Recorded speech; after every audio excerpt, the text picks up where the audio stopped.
പക്ഷേ ഈ അടുത്തിടെ ചേച്ചി പെർഫ്യൂമിനെ പറ്റി പറഞ്ഞിട്ട് ഒരു കാര്യം ഉണ്ടായിരുന്നു, ഒരു വീഡിയോ കുറച്ച് വൈറലായി, സുധിച്ചേട്ടന്റെ മണമുള്ള പെർഫ്യൂമിനെ പറ്റി പറഞ്ഞു.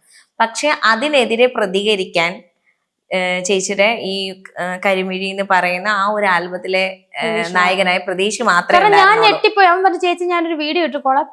എന്തോടാ, എന്നോട് പറഞ്ഞില്ല അവൻ അത് ചെയ്ത് കഴിഞ്ഞിട്ടാണ് ഞാൻ അത് കാണുന്നത്. ഞാൻ ഞെട്ടിപ്പോയി. ഇവൻ എന്നെ പറ്റി, കാരണം ആ പുറകിൽ ഇരിപ്പുണ്ടായിരുന്നു, അവൻ അതും കാണുന്നുണ്ട്. ശിവൻ മൊബൈൽ നോക്കിയിരിക്കുകയാണെങ്കിൽ ഇത്ര ശ്രദ്ധിക്കുന്നുണ്ടായിരുന്നു. ഞാൻ എന്താ പറഞ്ഞ, എന്നോട് എന്താ ചോദ്യം ചോദിച്ചാൽ അതെല്ലാം അവൻ വാച്ച് ചെയ്യുന്നുണ്ടായിരുന്നു.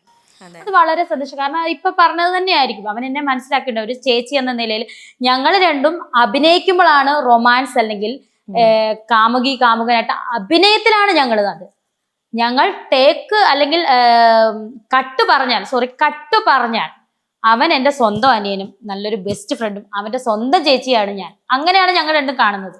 സുഹൃത്തുക്കളെ പോലെ തന്നെ, സുഹൃത്തുക്കളെ പോലല്ല, സുഹൃത്തുക്കളാണ്. നല്ല ഹെൽത്തി റിലേഷനിലാണ് ഞങ്ങൾ പോകുന്നത് ഇപ്പം വരെ.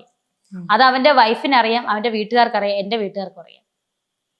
ഈ കാണുന്നവരുടെ കണ്ണിലാണ്. പക്ഷെ അത് അവൻ പറഞ്ഞു കേട്ടോ, ആ പെർഫ്യൂമിന്റെ കാര്യം പറഞ്ഞു. എനിക്ക് ഒരുപാട്, ഞാൻ ഞെട്ടിപ്പോയത് കണ്ടിട്ട്. എനിക്ക് ഭയങ്കര, അത് നല്ല വ്യൂ കയറിയിട്ടുണ്ട്. ഒരുപാട് പേര് അത് അംഗീകരിച്ചതിന് ഒരുപാട് താങ്ക്സ് പ്രതീക്ഷ. Thank you so much.